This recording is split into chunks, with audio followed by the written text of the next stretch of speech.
parang baka tuluyan ng mamatay ang industriya. Tapos parang ang ating few remaining liberties in watching entertainment on our own, in the privacy of our own homes, parang naka-curtail. And there are already built-in safeguards for children's protection, for parental monitoring, so sana kailangan pa ba ng government regulation dyan? Yeah. Eh, overregulated na ang ating film industry, so parang the least we can do, siguro parang sa TV industry, di ba, may KBP, self-regulating. Yes. Tayo na magpupulis ng ating Ranks. procedures, and kung may problema, edi may complaint desk, there's a feedback desk, there are ways where those issues can be addressed na hindi na kailangan government regulation. Yes. Again, government regulation is parang Big Brother in streaming. Tapos, paano kung TikTok na? Yeah. How can they monitor that? It's a free for all, di ba? Oh. Mukhang nag-worry po talaga kayo, Sir Ed, no? I'm sure hindi lang po kayo, no? Maliban po sa pag-release po ninyo ng statement and stand on this, no? Regarding this bill, meron pa po ba kayong steps na iti-take to make sure na talagang walang government regulation pagdating dito? As a personal takeaway, no?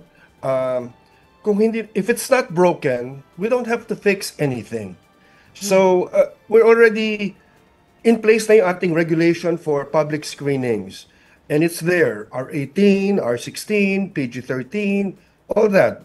Pero kung wala namang problema, wala namang issue, ang dami nating problema ngayon, pati pa naman ng streaming, the only few entertainment that we enjoy, that's not only, hindi na nga siya free, may bayad na. So let's keep it the way things are. Wala munang actions na iti-take po kayo? Wala bang consultation? Oo. Yeah. Or sa ngayon, Lobby. paano po? Labi ba siya?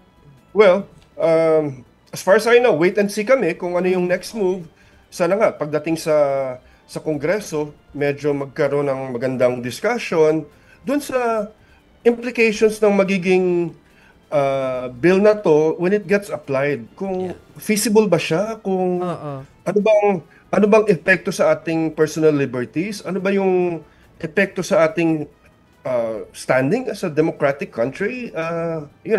So sana lahat ng mga ganong issues ma-explore sa Kongreso when it gets to that level. Sir Ed, were you consulted nung pinupush tong panukala na to? Yung grupo ninyo nakausap ba, at yung ibang mga baka aware po kayo dun sa ibang mga stakeholders kung nakausap ba sila? I think may mga technical working group meetings before, in maybe last year or 2 years ago, but yung na-approve na lang ng Senado, parang boom,